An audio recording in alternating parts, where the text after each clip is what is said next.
mundo. Lahat sila ay talaga nag-participate at excited sa mahalagang gawain niya bukas. Hindi mo buksan bago sa ng 1 John chapter 4. Muli ko ay pabalik sa talatang ito na ating binasa na Sunday morning. 1 John chapter 4.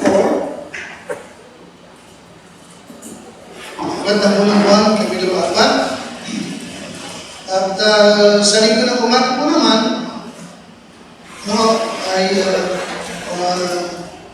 tayo po'y talagang nag-expect na yung ating mga regular nating mga dumadalo every Sunday ay narito sila umaga. Yung mga regular na dumadalo, baptize sa pila, hugong, kasaan, atuhan. Mga regular ay narito sila. Kaya ibig ko talaga na tayo ay iulagdan natin yung mga people natin na yan. Marami tayo na-baptize, lagi ako nagkakanak. Ako kanina umaga. Lalo ko yung sa Ebony, na-baptize natin ay kasawa ni namatay sa tapat ng sama, ito sa buhay. Pag-baptize ka, kasali wala siya. Nakakakulo yun. Kaya bukas na bukas, puntahan yun. Gusto ko makita lahat sila. First in chapter 4, ano po kayo?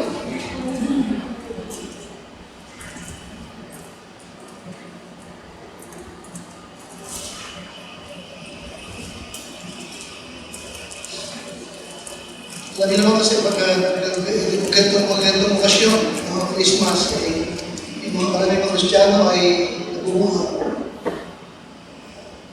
Sabi Pasko, sisimba. At meron nga tayong simbang gabi, baka simbang gabi rin sa'yo. Verse chapter 4, ano na po kayo? Muli natin balikan verse number 9 to number 10. Ready? Kayo lahat. Sa Tagalog screen. Okay. Whosoever is born of God, ayun. In this was manifested the love of God toward us, because that God sent His only begotten Son into the world, that we might live through Him. Him is love, not that we love God, but that He loved us and sent His Son to be the propitiation for our sins. The Sunday ay hindi ko rin nabigyan ng paliwanag yung propitiation, bagamat madalas ay binabanggit ko ito po sa inyo, di ba? Okay, if you remember, bisa nang nabanggit ko na yung salita ng propitiation,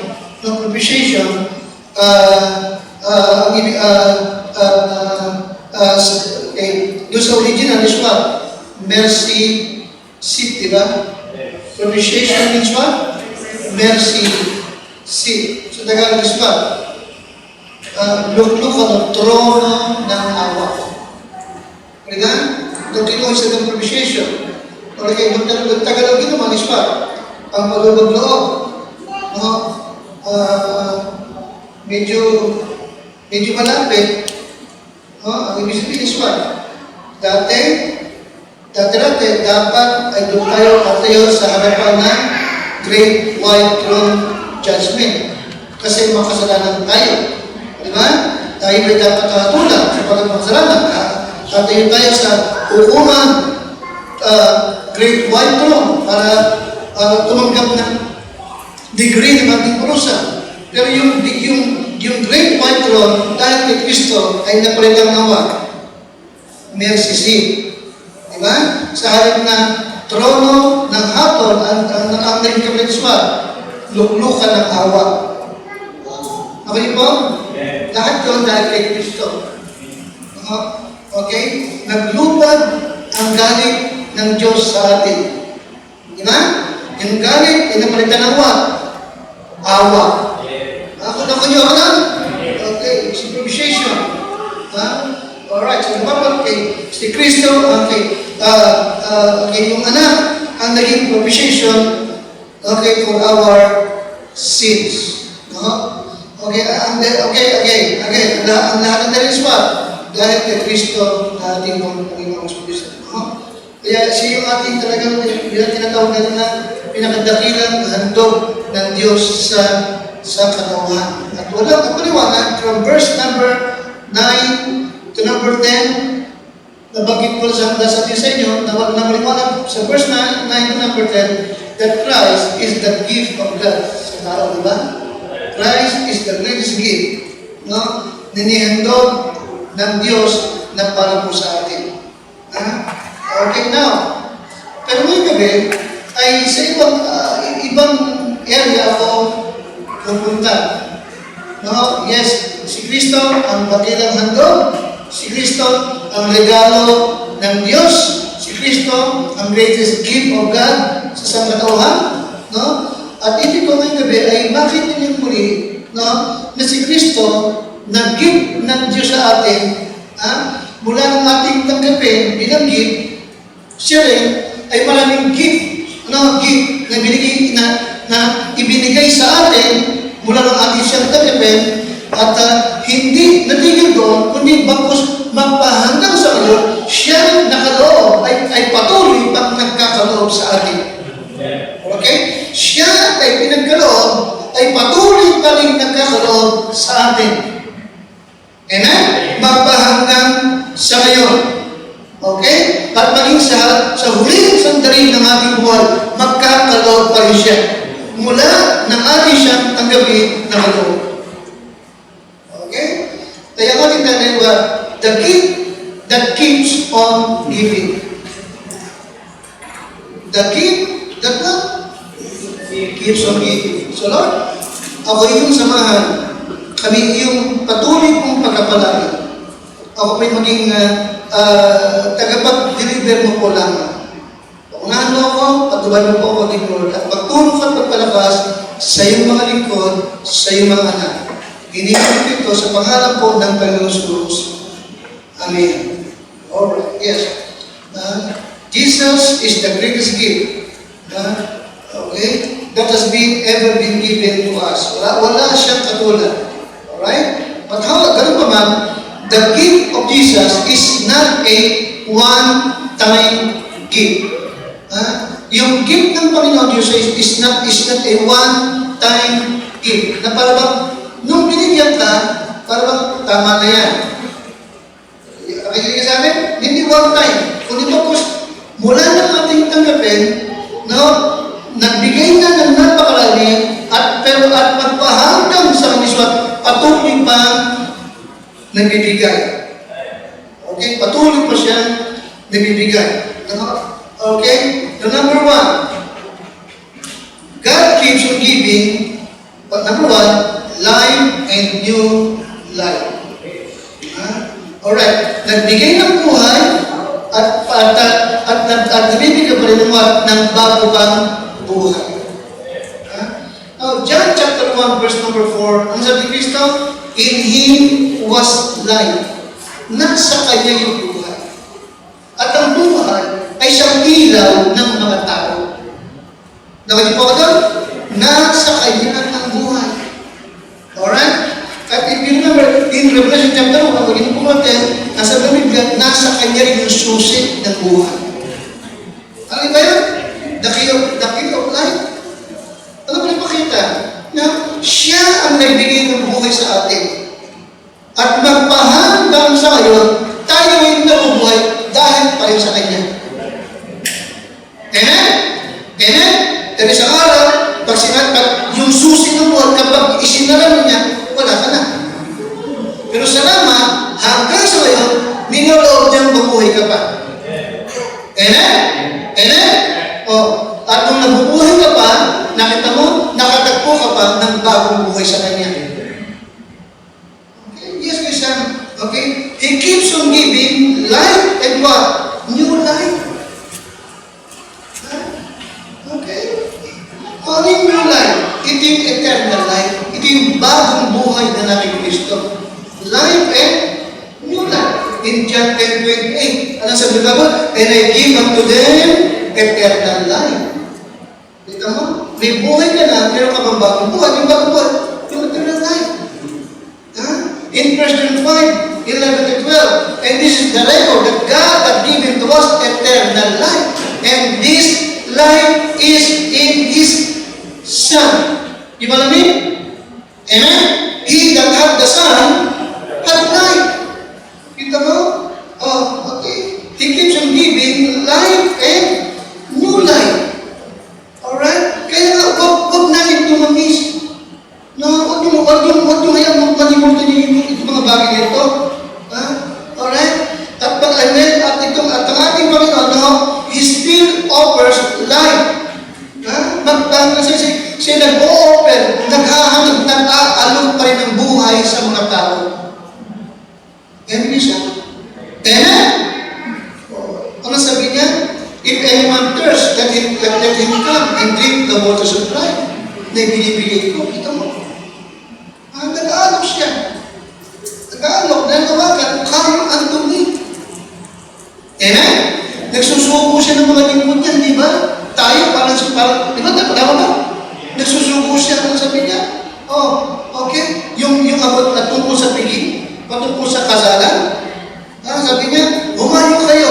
Okay? At mag-invite kayo ng mga tao sa kasal. Tayo yung pinapahayunan, di ba? Tayo yun.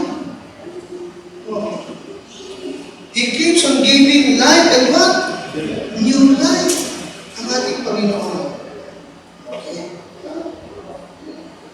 He's still in the business of saving souls. He's still in the business of what? Saving souls. Hindi natatapos yan. Maliwanag ba? Hanggang ang mundo'y mundo, ang Diyos magliligtas pa rin. Amen? Hanggang sa great tribulation. Maliwanag ba? Amen? Hanggang sa great tribulation, magliligtas pa rin. Wala na tayo, pero siya magliligtas pa rin. Amen? Mag-aalap pa rin siya. Sa mga taong hindi nakapakinig, sa mga taong hindi nagkaroon ng opportunity na makamakinig ng gospel, pagdating ng great, pag nag-rapture, doon siya higit na mananawag ka. Amen?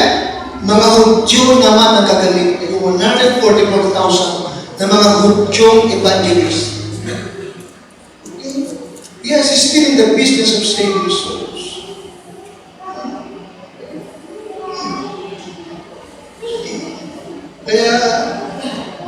Kaya talagang nakakalungkot na makakita ka ng ibang mga Baptist churches pero walang programa ng soul winning. Salamat, tayo ay namulat sa katotohanan, di ba? Nakaunawa tayo. Ito pala talaga ang pangunahing dahilan kung bakit ang Calvary ay itinayo ng Diyos dito sa lugar ng Santa Cruz. Amen? At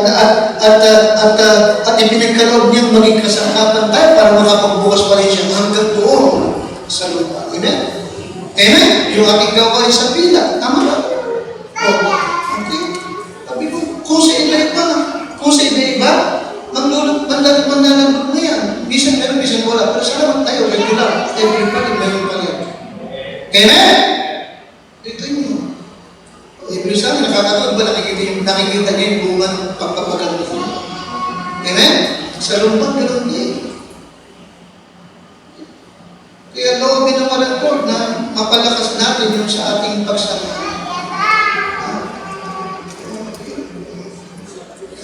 Yung ginagawa natin pagkasalo, kayo support yun eh. Kasi kung 2% para ba? Santa Cruz na po na, kayo ay, ano to?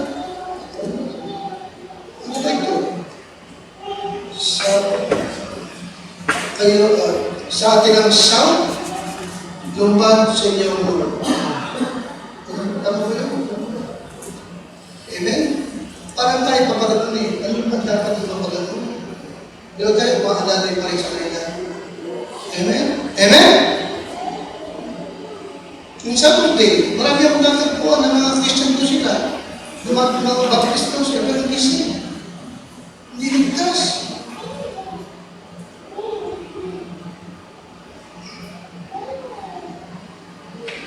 Kaya, ito sana ang maunawa nila. na ang Diyos ay nagbibigay ng buhay at ng bagong buhay. Amen? Amen, Bishop? Hindi pang December lang. Okay? Hindi pang December lang. No? Okay? Stay in the business of saving souls. The death, burial, and resurrection of Christ is just as powerful today, okay, as it was 2,000 years ago. Kaya hindi ito nawawala ng bisyo. Kung gaano ang power ng gospel nung nakaraan 2,000 taon, magpahanggang sa ang gospel ay kapangyarihan pa rin ng Diyos sa ikaliligtas. Amen? Amen, isa? Nagbibigay siya ng buhay at ng bagong buhay. Okay? Kaya nga, Jesus is still giving life and new life. Pangalawang bagay. Kaya nga, siya yung gift that keeps on giving. Liwanag ba? Amen? Siya yung isa yung dakilang handog ng Diyos na magpahanggang ngayon ay nagbibigay pa, naghahandog pa rin. Amen? Very, very generous ang Diyos. Pangalawa, James 1:17. Alright, ano yung number 1? He's still giving life and what? New life. Pangalawa, James 1:17. Sundan niyo po,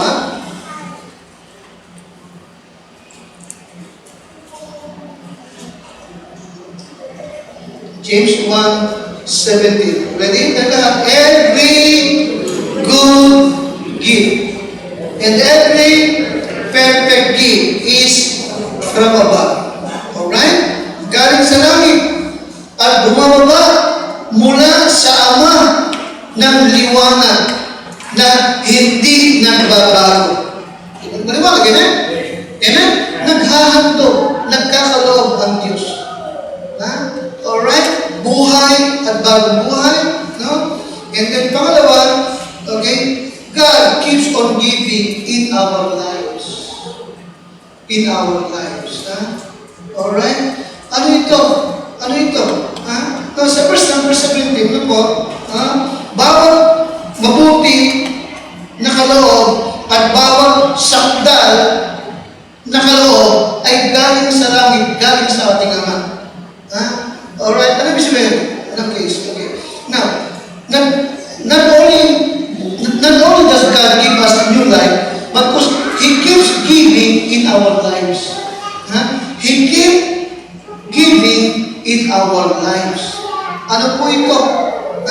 Ito yung mga bagay na na-enjoy mo ngayon. Meron ka sa bahay mo, maaaring suot mo ngayon, maaaring pagkain mo. Maliwanag ba? Mga bagay na nag-enjoy ka. Trabaho. Maliwanag ba? Trabaho.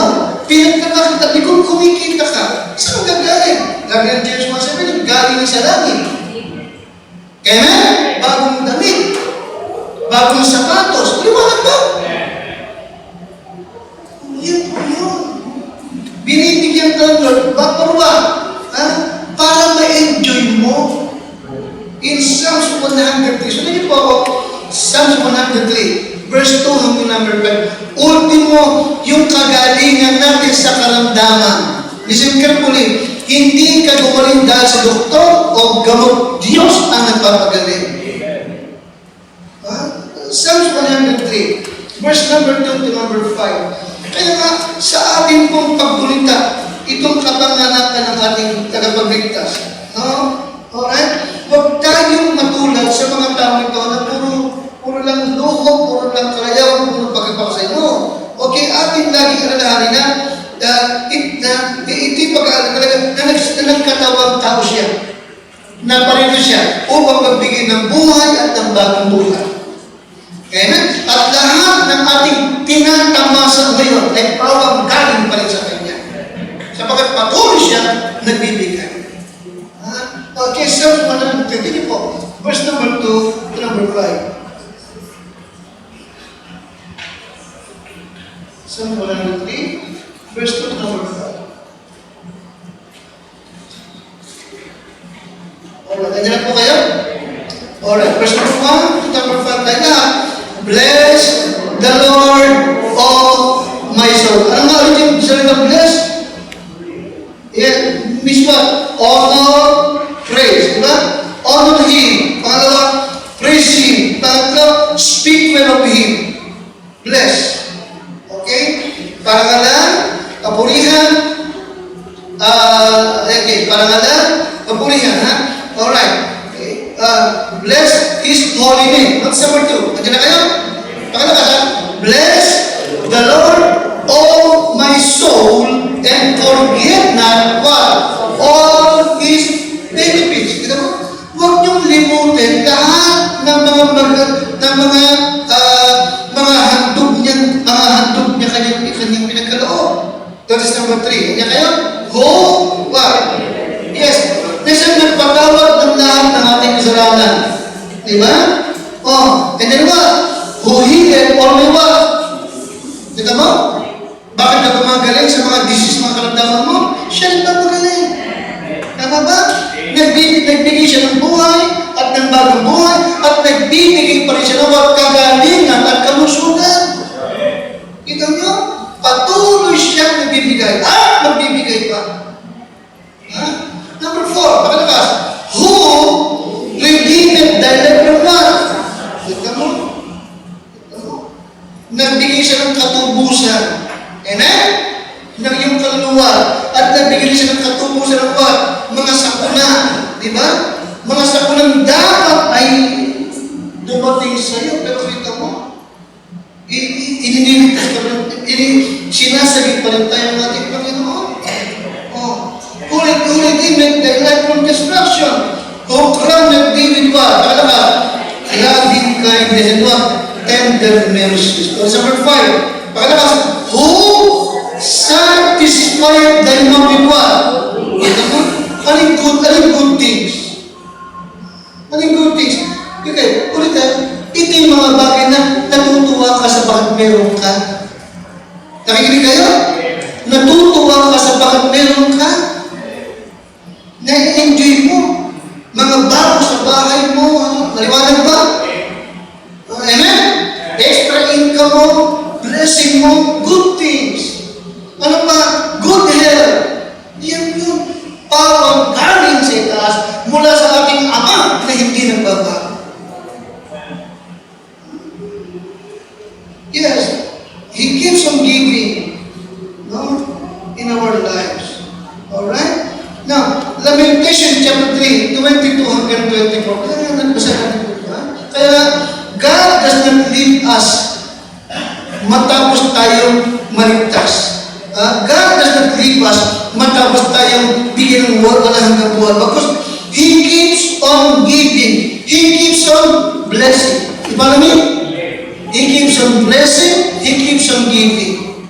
Alright? In Lamentation 3, 22 hanggang 24, ang Diyos na tayo, hindi siya gaya natin o gaya ng mga kakilala mo na matapos mabigay, o tama rin, nagdalas mo na humihingi, no? No, hindi gano'n. Maliwanag ba? Kahit tumapit ka, tumawag ka sa Kanya araw-araw, nakikinig ka sa akin? Hindi siya nagsasawa. Ang kanyang kagandahan loob, nakikinig ba kayo? Ang kanyang kagandahan loob, ang kanyang awa sa atin ay laging bago tuwing umaga. Laging bago, laging sarili. Hindi nagsasawa. Lamentation 3, 22 hanggang 24. Lamentation 3, 22 hanggang 24.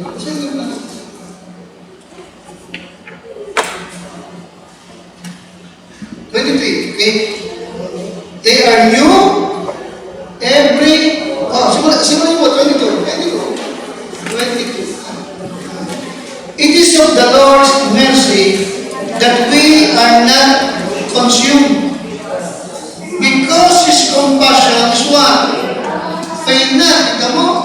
Nabubuhay pa rin tayo dahil pa rin sa Kanya. Dahil sa Kanyang awa na hindi lumilipas. Pakilabas, o yung Kanyang awa ay what? 23. They are what? New every morning. Great is thy faithfulness. Kaya, ating masasabi, the Lord is mine. The Lord is mine.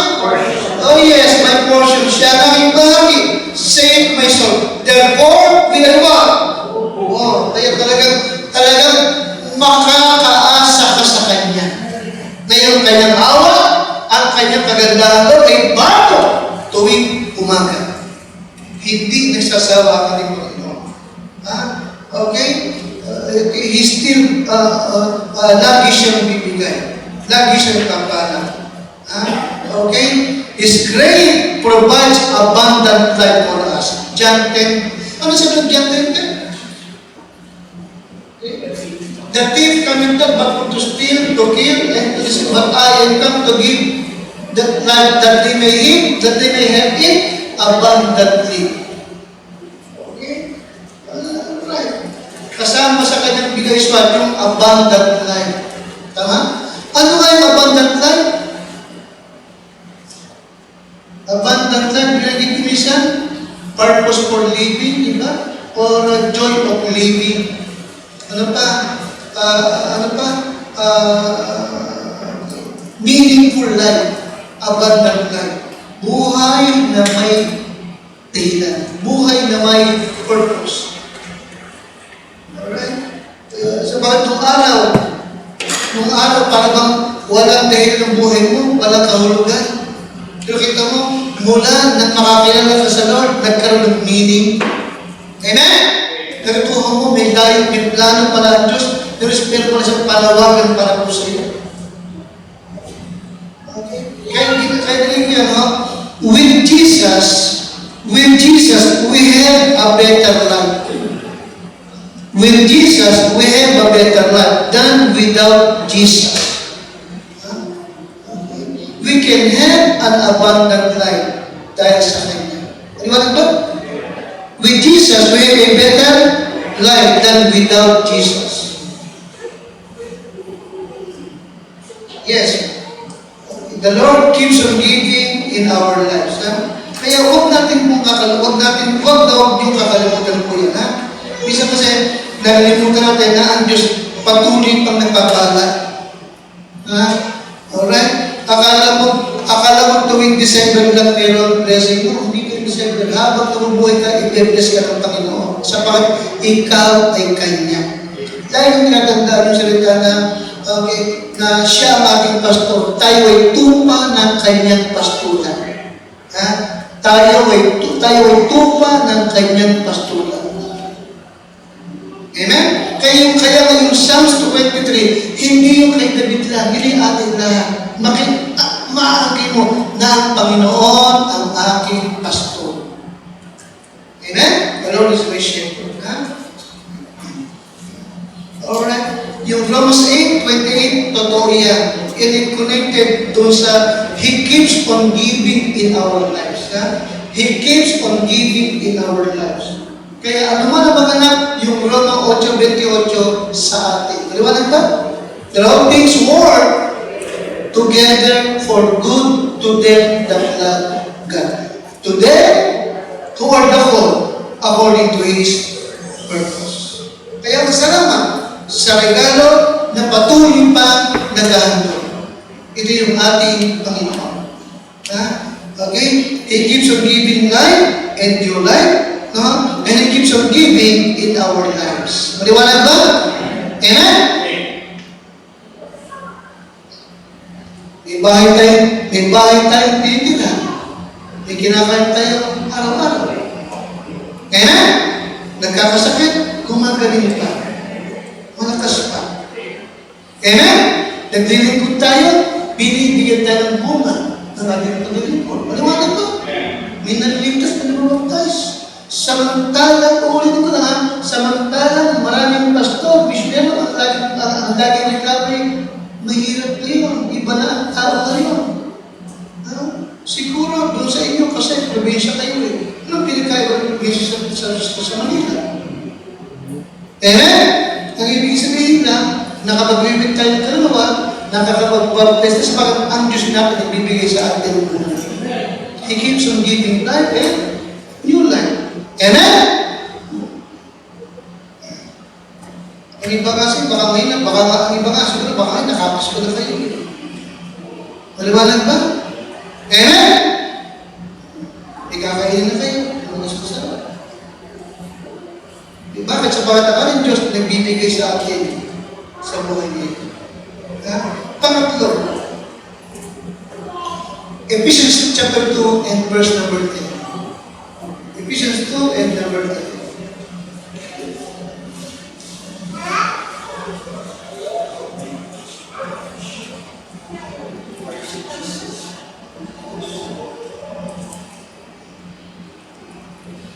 Alright, nagbibigay siya sa atin. At pangatlo, ibig ko makanya na, nagbibigay din siya sa iba.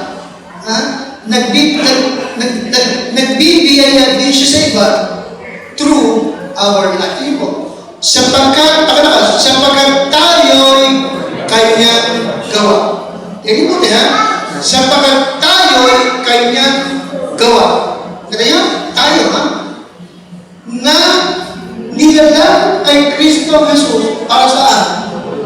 Para sa mabubuting gawa. Ikaw ako yung gawa. Tayo yung gawa niya. Nilalang kay Kristo sa magiging kaligtasan. Sa anong kadahilanan na tayo yung kanyang ginawa at tayo yung kanyang iniligtas at tayo yung kanyang dinako. Sa anong kadahilanan? Para sa mabubuting gawa na mga inihanda ng Diyos na una upang siya. Kita mo? Nakatayin mo yan. Bago ka pa maligtas, ang Diyos ay naghanda na ng lalakaran mo. Bago ka pa naligtas, ang Diyos ay naghanda na ng mga gawain na para sa iyo. Okay? Kaya nga pangatlo, yes, salamat sa gift that keeps on giving. Pangatlo, God keeps on giving. Yes, God keeps on giving through our lives. Through our lives. Alright? Okay. Ginagamit niya yung ating buhay para magbigay siya sa iba. Nakajip po ako doon? Nakajip po ako doon? Yes, listen. Alright? According to Ephesians 2:10, God prepared for us to do good works. Tayo ay inihanda ng Diyos para sa mga mabubuting gawa. Alright? Okay? Hindi mo pa naunawa ng lahat. No? Pero inihanda ka na ng Diyos para sa mabubuting gawa. Okay? Alright. Ano sabi ng Lord sa kanyang mga disipulo sa Mateo 5:14-16? Kayo ang ilaw ng sanlibutan na hindi pwedeng itatago. Nakikinig sa akin? Walang nagpalingis ng ilawan at itinirago, kundi inilalagay sa tamang lalagyan para magbigay ilaw sa lahat na nasa bahay. Sino tinutukoy yun? The Christian. Talagang inihanda niya tayo para magbigay ng liwanag. Amen? Amen? Inihanda tayo para magbigay ng liwanag. Pinigyan ka, sa ganun parang makapagbigay ka sa iba. Iba naman isa.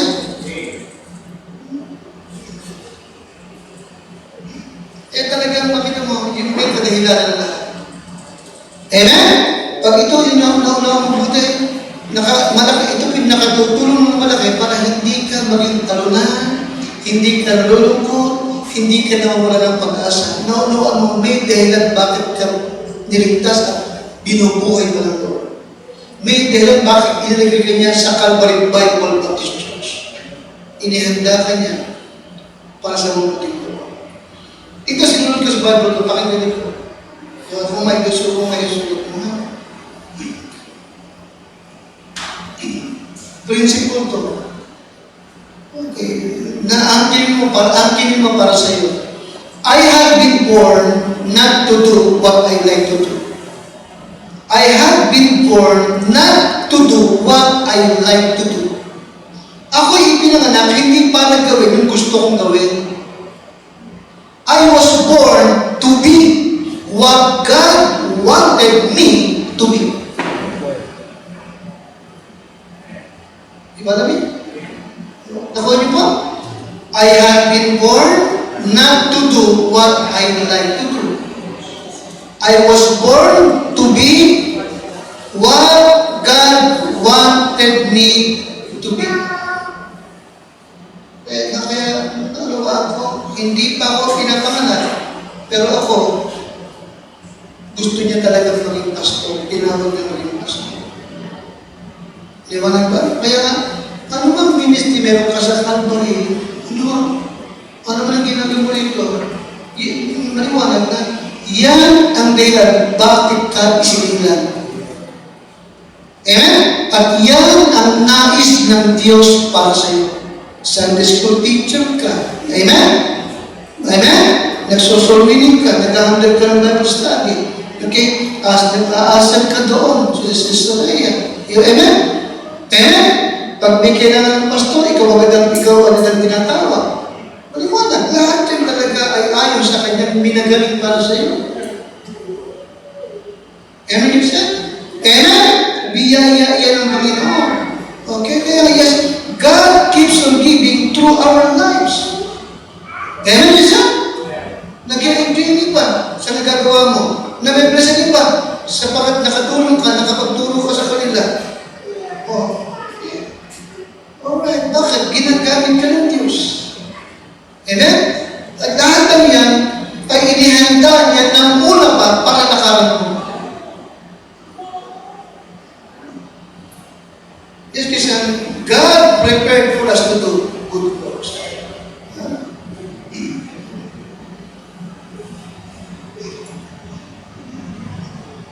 May mga kinakato ka, nakikinig mo ba kayo? May mga kinakato ka, may mga sinusulwinig ka, may mga ini-invite ka, nagtuturo ka ng Bible study, biyaya yan ang Diyos. Alright? In 2 Corinthians 5:20, nagaganap lamang sa iyo, no, yung kanyang plano na ikaw ay isa sa kanyang ambassador. In 2 Corinthians 5, verse number 20, sinabi nga po,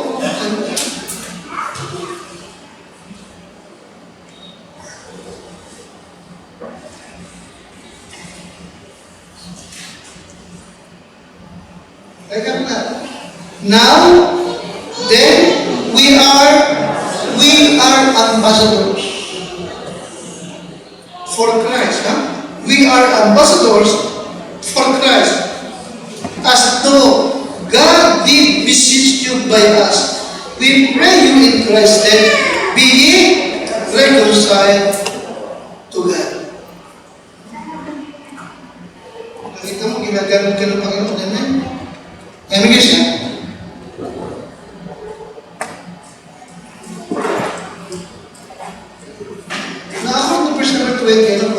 Ang Panginoon ay nagpapahayag ng kanyang sarili. Nakikinig ba sa akin? Ang Panginoon nagpapahayag, nagpapakilala ng kanyang sarili through us.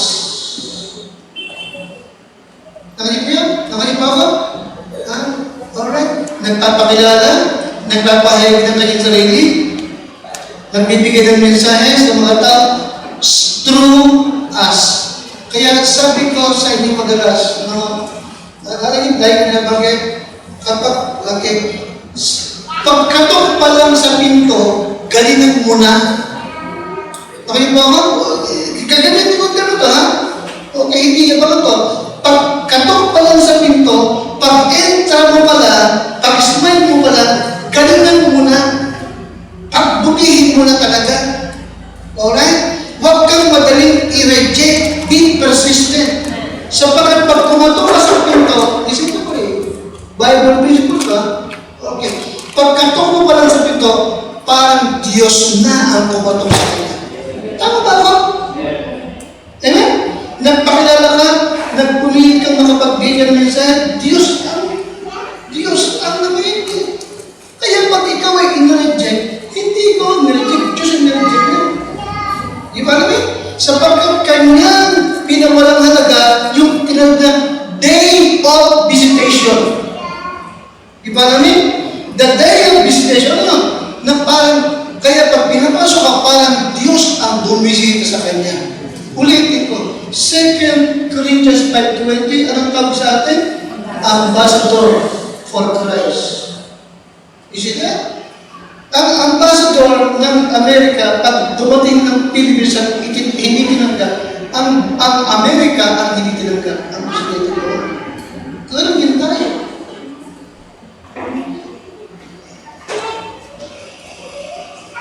Kaya nga laging ginabanggit, time will come. Lahat kami ang nagtawa sa iyo, nag-reject sa iyo, maaaring pinilahit-lahit ka.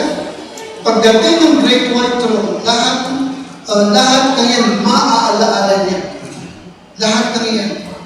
Alright? Maunawaan niya na binisita na ako ng tao yun. Pero tinanggihan ko siya. Kaya narito ako ngayon sa inyo. Yan isa, ang dala mo is what? Mensahe ng kaligtasan. Ang dala mo is what? Biyaya ng Diyos, awa ng Diyos para sa kanya. Alright? Kaya makikita mo, ang plan Diyos talaga, He's still in the business of what? Saving souls. Alright? Hindi is tumitigil. Nagliligtas siya at ibig pa niyang magligtas. Ibig pa niyang magligtas. Alright? At magpangin sa kayo, God keeps on giving through our lives. Yung tayo ang kanyang pinagkaroon. Tayo ang kanyang kasagaran. God is giving His grace to others through the lives of us. Tayong kanyang mga followers. Alright?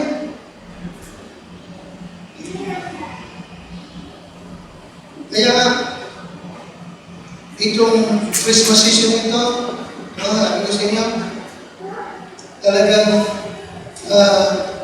mas nakararaming tao, talagang walang naunawaan patungkol sa ano ang ibig sabihin na si Jesus ay istilan.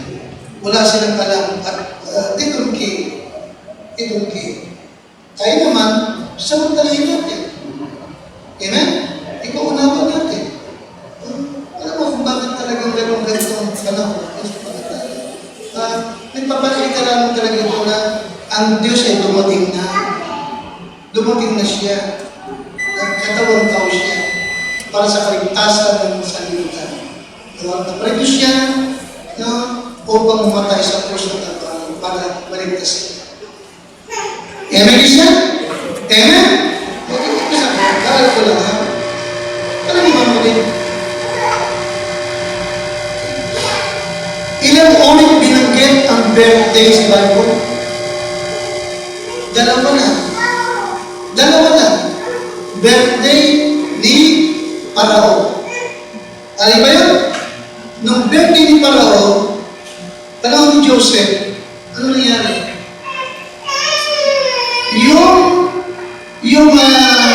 Yung baker, yung cupbearer, pinalaya. Bilang celebration. Pero yung cupbearer, pinalaya. Pero yung baker, binitay. Diba namin? Birthday ni Parao. Ano yung pangalan ng ginamit ng birthday? Birthday ni Herodes. Bilang regalo, dinugutan ang ulo si Herodes. Iba tayo yung sa akin? Sa Bible, nakita niyo, pag dalawang ulo pinagin ng birthday, pero naging resulta ng kamatayan ng tao. Amen siya? Amen? At talagang totoo, wala kang makatagpo sa Bible na naibig ng Lord i-celebrate yung kapanganakan ni Christ. Ang ibig ng Diyos mag-alalahanin yung kanyang kamatayan, pagkalibing ng pagbuhay. True, Lord, sa mga ganawa. Lord, sinasabi ko lang ito para may alam natin. Alright now, hindi ko naman sabihin masama mag-celebrate ng Christmas.